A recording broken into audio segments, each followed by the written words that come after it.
Hello students. तो हमारा topic है आज का राजस्थान के प्रमुख त्यौहार। इसमें मैं आपको सारे प्रमुख त्यौहार पढ़ाऊंगी। इससे आगे आपको कुछ भी और वीडियो देखने की ज़रूरत नहीं पड़ेगी, सारे त्यौहार इसमें आ जाएंगे। फिर हम नेक्स्ट क्लास में मेले पढ़ लेंगे अलग से। तो चलिए शुरू करते हैं। जो राजस्थान के त्यौहार हैं उनकी शुरुआत कब होती है? हरियाली तीज को श्रावण शुक्ल तृतीया से होती है तथा समापन गणगौर पर होता है। सबसे पहले हम देखते हैं नववर्ष, जो कि कब आता है? चैत्र शुक्ल एकम को। इस दिन हिंदुओं का नया वर्ष शुरू होता है। फिर है नवरात्रा। नवरात्रा 2 बार आएंगे, चैत्र में और आश्विन में। तो चैत्र की नवरात्रा देखते हैं। चैत्र शुक्ल एकम से नवमी तक इसे बसंतीय नवरात्रा भी कहते हैं। इन 9 दिनों में माँ दुर्गा की पूजा होती है। फिर है गणगौर। इसके बाद क्या आता है? गणगौर चैत्र शुक्ल तृतीया को। सुहागिन स्त्रियां शिव पार्वती की पूजा करती हैं गणगौर पर। गणगौर पार्वती के गोने का सूचक है। यह त्यौहार चैत्र कृष्ण एकम से शुरू होकर चैत्र शुक्ल तृतीया तक चलता है। फिर इसके बाद आएगा गुडला त्यौहार, जो कि चैत्र शुक्ल अष्टमी को मनाया जाता है और यह जोधपुर में राव सातल देव की याद में मनाया जाता है। फिर इसके बाद क्या आएगा? रामनवमी, जो कि चैत्र शुक्ल नवमी को आएगी। इस दिन भगवान राम का जन्म हुआ तथा व्यापारी इस दिन अपने बही खाते बदलते हैं। फिर इसके बाद कौन सा त्यौहार आएगा? अक्षय तृतीया, यानी कि आखा तीज, जो कि वैशाख। अब चैत्र के बाद कौन से शुरू हो गए? वैशाख वाले त्यौहार। वैशाख शुक्ल तृतीया, इसे आखा तीज भी कहते हैं। इस दिन किसान 7 अन्नों व हल की पूजा करते हैं। यह एक अबूझ सावा है जिस दिन राजस्थान में सर्वाधिक बाल विवाह भी होते हैं। इसी दिन से सतयुग व त्रेता युग का आरंभ भी हुआ है। फिर इसके बाद कौन सा त्यौहार आएगा? निर्जला ग्यारस, जो कि कब आएगा? कौन से महीने में? ज्येष्ठ। सबसे पहले कौन सा महीना आता है? चैत्र, फिर वैशाख और फिर ज्येष्ठ। हम क्रम से पढ़ रहे हैं। ज्येष्ठ महीने में आएगी निर्जला ग्यारस, जो कि ज्येष्ठ शुक्ल एकादशी को आती है। इस दिन महिलाएं बिना जल ग्रहण किए व्रत रखती है। फिर इसके बाद आएगी देवशोनी ग्यारस, जो कि आषाढ़ महीने में आएगी, आषाढ़ शुक्ल एकादशी को। इस दिन से देवता 4 माह हेतु सो जाते हैं। इन 4 महीनों में कोई भी मांगलिक कार्य नहीं होते हैं। फिर इसके बाद आएगी गुरु पूर्णिमा, जो कि आषाढ़ पूर्णिमा को आएगी। इस दिन गुरु को यथाशक्ति दक्षिणा देकर उनकी पूजा की जाती है। फिर उसके बाद आएगा नाग पंचमी का त्यौहार, जो कि सावन में आएगा, सावन कृष्ण पंचमी को। इस दिन नागों की पूजा की जाती है और इसका मेला कहाँ लगता है? जोधपुर में नाग पंचमी का मेला लगता है। फिर इसके बाद क्या आएगी? ऊप छठ, जो कि श्रावण कृष्ण षष्ठी को आएगी, उसके दूसरे दिन ही। इस दिन अविवाहित बालिकाएं पूरे दिन खड़े रहकर चंद्र दर्शन करके ही भोजन करती हैं। फिर उसके बाद क्या आएगी? छोटी तीज, जो कि श्रावण शुक्ल तृतीया को आती है। इसे श्रावणी तीज भी कहते हैं। छोटी तीज पार्वती का प्रतीक मानी जाती है। फिर उसके बाद क्या आ जाता है? रक्षाबंधन, जो कि अभी आने वाला ये है, श्रावण पूर्णिमा को। यह भाई बहन का त्यौहार है। इस दिन ब्राह्मण नया यज्ञोपवीत यानी कि जनेऊ धारण करते हैं। इसे नारियल पूर्णिमा भी कहते हैं। फिर उसके बाद आएगी बड़ी तीज, जो कि भाद्रपद में आएगी, भाद्रपद कृष्ण तृतीया को। इसे कजली तीज, सातुड़ी तीज और बूढ़ी तीज भी कहते हैं। इस दिन नीम की पूजा की जाती है।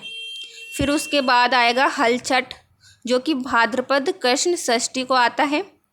फिर उसके बाद आएगा कृष्ण जन्माष्टमी, जो कि भाद्रपद कृष्ण अष्टमी को आता है। इस दिन भगवान कृष्ण का जन्म हुआ था। फिर आता है गोगा नवमी का त्यौहार, जो कि भाद्रपद कृष्ण नवमी को आएगा। इस दिन गोगा जी का मेला गोगा मेड़ी हनुमानगढ़ में बढ़ता है। फिर उसके बाद आएगी बछबारस, जो कि भाद्रपद कृष्ण द्वादशी को आती है।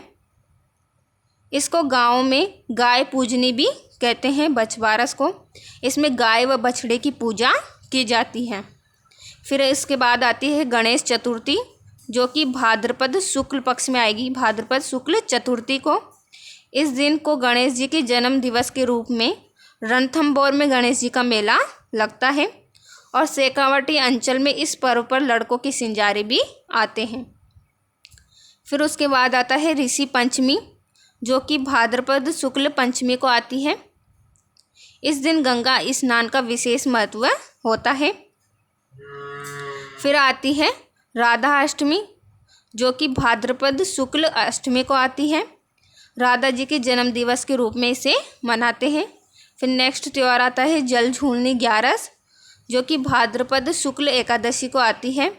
इस दिन देवताओं को स्नान कराने के लिए मंदिर से जलाशयों पर पालकियों में ब्याण में बिठाकर ले जाया जाता है।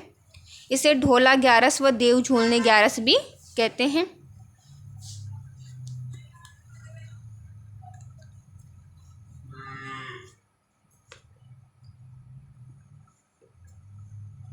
फिर आता है नवरात्रा, जो कि पहले तो चैत्र में आए थे, अब किस में आएंगे, अश्विन माह में।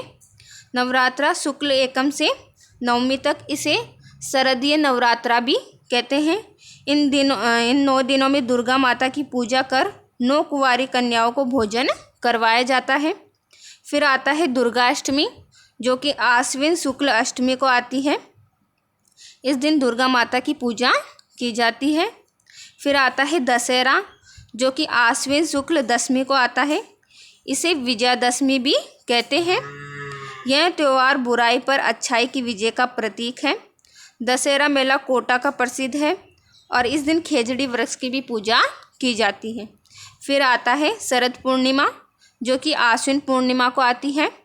इस दिन चंद्रमा अपनी षोडश यानी कि 16 कलाओं से परिपूर्ण होता है। फिर आता है करवा चौथ, जो कि कार्तिक कृष्ण चतुर्थी को आता है। इस दिन पति की दीर्घायु के लिए सुहागन स्त्रियां व्रत करती हैं तथा सायंकाल चंद्रमा को अर्घ देकर भोजन करती हैं। फिर नेक्स्ट है धनतेरस, जो कि कार्तिक कृष्ण तेरस को आती है। इस दिन धन की पूजा की जाती है तथा नए बर्तन खरीदना शुभ भी माना जाता है। फिर आती है रूप चतुर्दशी, कार्तिक कृष्ण चौदस को इसे छोटी दीपावली भी कहते हैं। फिर आती है दीपावली, जो कि कार्तिक अमावस्या को आती है और यह हिंदुओं का सबसे बड़ा त्यौहार भी है। इस दिन विक्रम संवत का शुभारंभ होता है। इसी दिन महावीर स्वामी व स्वामी दयानंद सरस्वती का निर्वाण भी हुआ था। फिर उसके बाद आता है गोवर्धन पूजा, जो कि दीपावली के दूसरे दिन ही होता है, कार्तिक शुक्ल प्रतिपदा को। इसे अन्नकूट भी कहते हैं। फिर आती है भैया दूज, जो कि कार्तिक शुक्ल द्वितीया को आती है। यह भाई बहन का त्यौहार है और इसे यम द्वितीया के रूप में भी मनाया जाता है। फिर आती है देवउठनी ग्यारस, जो कि कार्तिक शुक्ल एकादशी को आती है। इसे प्रबोधनी ग्यारस भी कहते हैं। इस दिन देवता 4 माह सोकर उठते हैं व मांगलिक कार्यों की शुरुआत फिर से हो जाती है। इस दिन भगवान विष्णु का विवाह तुलसी से करते हैं। फिर आती है मकर संक्रांति, जो कि 14 जनवरी को आती है। इस दिन सूर्य की पूजा कर दान पुण्य किया जाता है तथा जो भव्य रूठी हुई सास को भी मनाती है। फिर आता है बसंत पंचमी, जो कि माघ महीने में माघ शुक्ल पंचमी को आता है।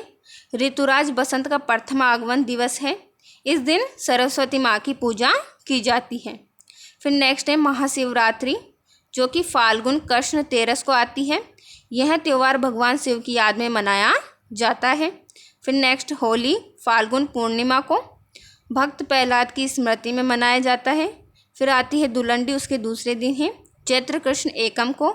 यह रंगों का त्यौहार है। फिर नेक्स्ट है शीतलाष्टमी, जो कि चैत्र कृष्ण अष्टमी को आती है। इस दिन ठंडा भोजन किया जाता है, इसलिए इसे बाशोड़िया भी कहते हैं। तो हमारे यहाँ सारे त्यौहार कंप्लीट होते हैं। अगर आपको ये वीडियो अच्छी लगी हो तो लाइक करें, सब्सक्राइब करें और वीडियो को शेयर भी करें। Thank you.